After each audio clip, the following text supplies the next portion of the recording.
ડભોઈનગરના નાંદોદી ભાગોળ વિસ્તારના ખેડૂતો દ્વારા ખેતરોમાં પાણી ભરાવાની ફરિયાદ મુખ્યમંત્રી તથા કલેક્ટરને કરવામાં આવી હતી।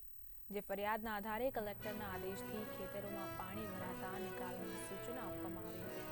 ડભોઈ નગરપાલિકા દ્વારા કલેક્ટર તથા ડભોઈ પ્રાંત અધિકારીની સૂચનાથી પાણીના નિકાલ અર્થે વરસાદી કાંસોની સાફ સફાઈ શરૂ કરવામાં આવી હતી। ડભોઈ નગરપાલિકાના ચીફ ઓફિસરના માર્ગદર્શન હેઠળ નગરપાલિકા દ્વારા તિલકવાડા રોડથી શિનોર ચોકડી તથા કરજણ રોડ સુધી કેનાલની બાજુમાં આવેલ વરસાદી કાંસની સંપૂર્ણ સાફ સફાઈ કરવામાં આવી હતી। નગરપાલિકા દ્વારા કરવામાં આવેલ કાંસના સાફ સફાઈના કામથી ખેડૂતો મિત્રોને સંતોષ છે કે નહીં તેમજ ખેડૂતોના સૂચનો મેળવવા અર્થે ડભોઈ નગરપાલિકા દ્વારા ખેડૂતોને સાથે રાખી નગરપાલિકા ખાતે મીટિંગનું આયોજન કરવામાં આવ્યું હતું।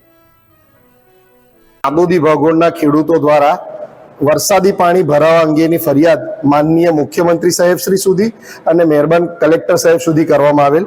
જે મુજબ મહેરબાન કલેક્ટર સાહેબના આદેશ અનુસાર નગરપાલિકા દ્વારા વરસાદી પાણીના નિકાલ માટે વિવિધ કાંસોની સફાઈ માટેની આદેશ કરવામાં આવેલો।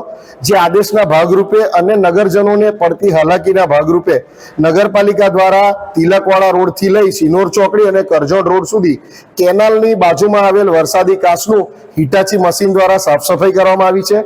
એ સાફ સફાઈથી ખેડૂત મિત્રો સંતોષ છે કે કેમ અને એમની હજુ પણ કોઈ સમસ્યા છે કે કેમ તે અંગેની રજૂઆત સાંભળવા માટેની આજે નગરપાલિકા ખાતે મીટિંગનું આયોજન કરવામાં આવેલું હતું। જેમાં તમામ ખેડૂત મિત્રો ઉપસ્થિત રહી અને પોતે થયેલ કામગીરીનો સંતોષ વ્યક્ત કર્યો છે અને સાથે સાથે નર્મદા કેનાલની નીચે જે વર્ષો જૂના સાયફન હતા એ રોડ પહોળો કરવાથી તૂટી ગયેલા છે, જે અંગેની રજૂઆત નર્મદા કેનાલને કરવા માટેની એ લોકોએ જણાવેલ છે।